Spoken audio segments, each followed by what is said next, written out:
Nepantla is an Aztec word that means the space in between. It's that space for the other. When I first heard the term, it made sense, this idea of being in this middle space where I'm not Mexican enough for Mexico, I'm not American enough for America, I'm in this Nepantla state. But in that Nepantla state is where you heal, you rejuvenate, and you create.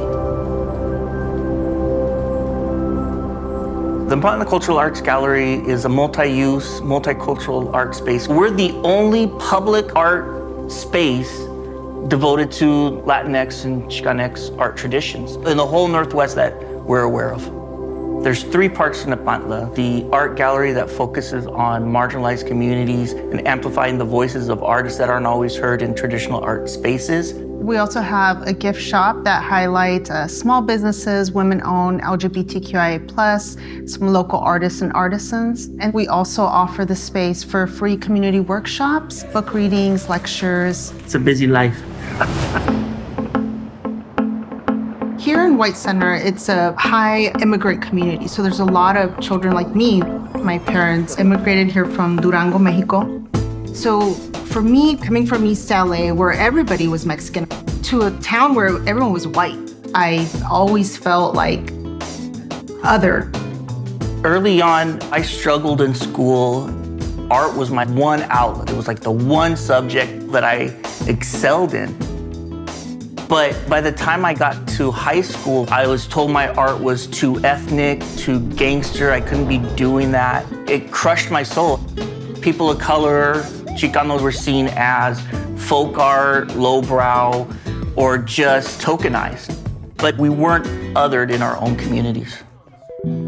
So when Jake had this idea, I thought, well, what can we offer to our community that brings art, brings a space where they're safe, they're accepted.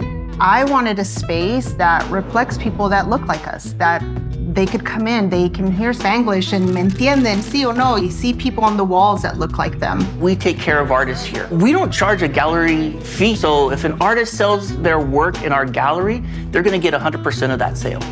And people just didn't think that would work. It's out of the box, I get that, but I think we're proving to them that this model works. We make money in the gift shop and selling my art. You know, we do have some grants that we get. Although Latinx folks make up 10% of the population here, less than 2% of grant funding went to Latinx artists or Latinx-led organizations. And that's mind-blowing.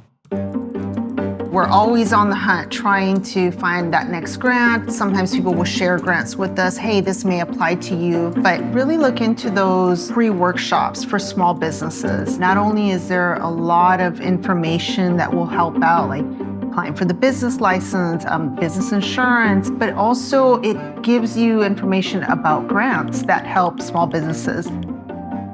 A lot of times they'll read your grant and then, crossing your fingers. And then if we don't get them, not feeling discouraged, because it's easy, reach out to those folks and say, hey, where can we, be better at this? Why did we not receive this? So that the next time around, we know what they're looking for and the language that they're looking for. Yeah, like scholarly language and talking about demographics and needs of the community and what you're gonna be doing with the grant, how that is gonna address those needs. We take these grants and we give it right back to the community. They're going to pay for art supplies. They're going to pay artist stipends for leading workshops. There are other places that offer workshops in the area, but a lot of places charge. We don't want to charge people because we want it to be accessible. We offer them in Espanol and English so that we can invite the whole community to come in. We try to highlight our elders and invite them to teach. We want kids to come in here with their parents and share some time together. It's our duty to give back to our community and support our kids around us. We want to put Seattle on the map and say, this is where the Latinx art scene is.